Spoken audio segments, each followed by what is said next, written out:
Welcome to our video walkthrough on how to use the Remote Impactor Kit from Lighthouse Worldwide Solutions. Let's get started.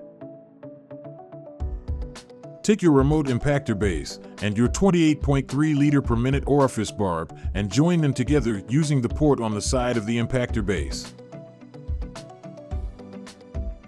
Turning by hand, clockwise, until a seal can be confirmed.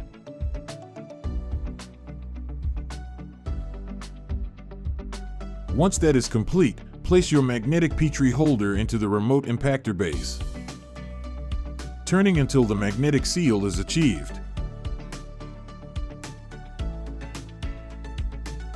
Now add your sample media.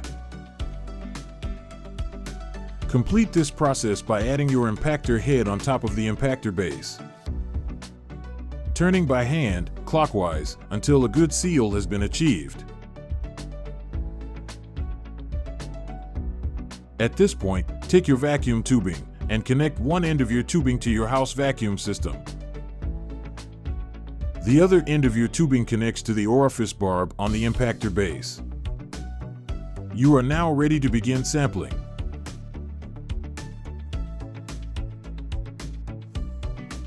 You can also set up your remote impactor base so that it samples from the bottom and not the side port. In order to accomplish this, take a regular screwdriver and remove the plug from the bottom of the impactor base. The system is fully modular, meaning that the same plug from the bottom of your impactor base can also be used on the side of the impactor base.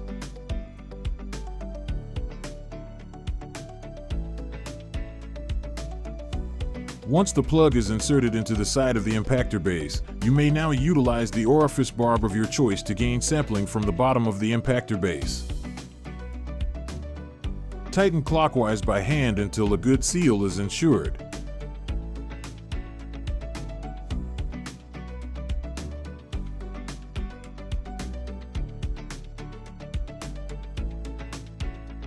Now you're ready to begin sampling from the bottom of the impactor base.